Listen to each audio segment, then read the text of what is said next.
So, I'm going to talk about something that's very, very controversial, and that maybe you're going to find yourself disagreeing with this. I don't really care. Because in my lived experience, it's actually very, very beneficial and actually very, very true. And that is faking it until you're making it. Believe it or not, that is going to help you persuade people. However, it comes with a very, very sort of like a given set of rules.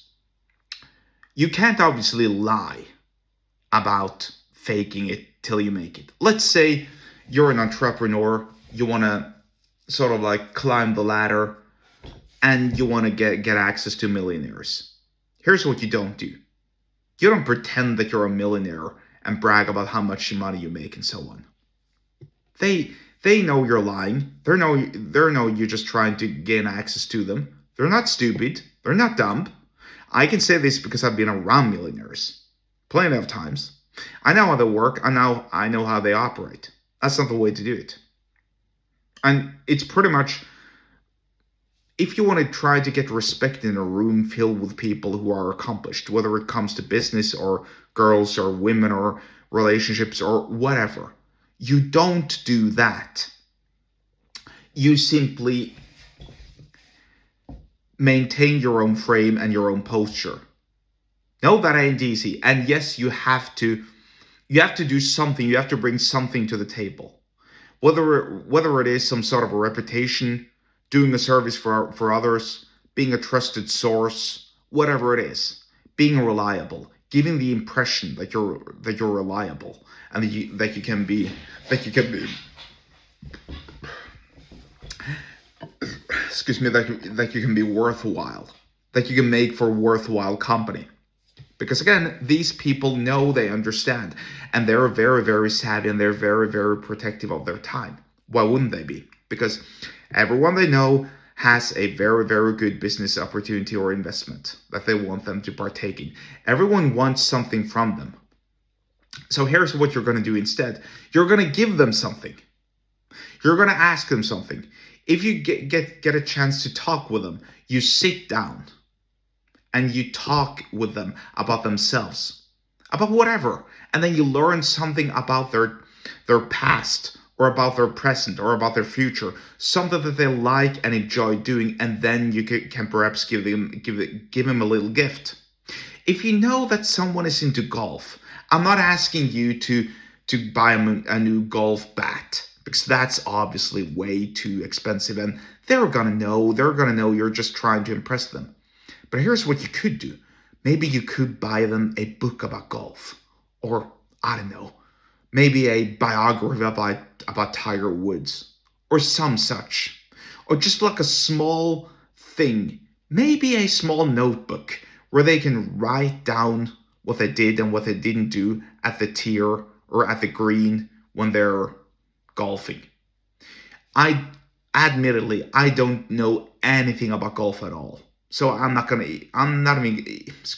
even gonna try and pretend like I know something. And that's precisely why I would have sat down and I would have asked about golf and what it is with golf that they like the most, and try to learn as much as possible about the sport through them so that I could understand what they like and what they don't like, and then I look for a present and give it to them the next time I see them. Again, nothing big.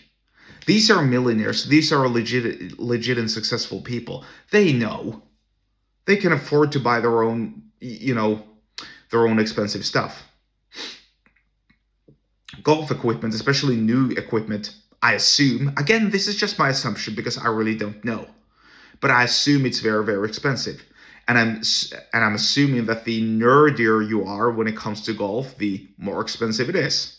It's probably a whole science, I guess. The sort of angle you're supposed to hit the golf ball with, maybe the holes on the ball, maybe I guess the shape of the ball is the same, it's a constant, but the angle with which you hit the ball, the wind, if it's headwind, if it's tailwind, whatever. Your form, your shape, your posture, whatever it is.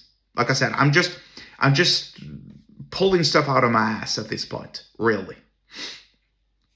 But that's what you do. And that's not faking it, or excuse me, that is kind of like faking it till you make it, because I'm going to tell you why.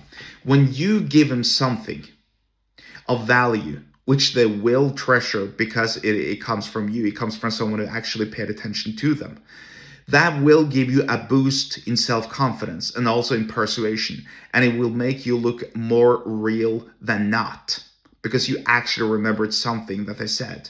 Another thing that was passed down to me, you ask them for advice, or you don't ask them directly for advice, but if they give you advice, then you take the advice, you do it, you show them proof that you did it, and then you're growing on them. Right? That's the way you're faking it until you're making it. Because you're actually assuming sort of like a mentor-mentee role. You don't go over and ask him to be a mentor, or ask him to be a mentee, and ask him to be or ask them to be your mentor. No, you don't.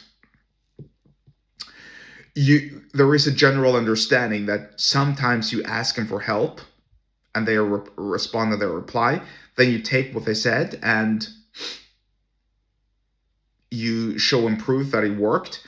And now there is this general understanding, this mutual understanding, that you're their mentee, and you can ask him sometimes for help. That doesn't mean that you're pen pals, but it means that you have some sort of connection, some sort of relationship.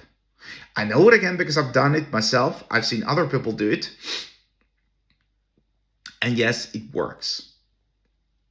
So now that's a whole lesson in and of itself, and maybe I'll do a separate video about that in the future. But for now, this way of faking it until you make it is really just by getting your foot in the door, so to speak, when it comes to building relationships with more important people than yourself, especially those who are, shall we say,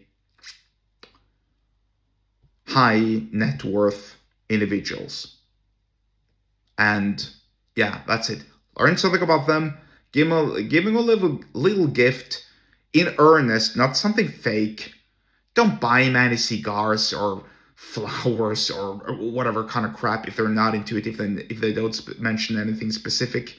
But if they say that they're into flowers, maybe if one guy says he's into flowers, you ask him about, oh, what flowers do you like the most? Oh, I like roses. Really? Roses? Tell me more about roses, blah, blah, blah. Now you probably all of a sudden learn a lot about roses. And maybe you can learn the actual species of roses that this guy likes. Think about that. And the next time you surprise him with a bouquet of that particular rose species, he's going to remember you for the rest of his life. That's the way to quote unquote fake, in air quotes, if you can't see, faking it until you make it. Literally.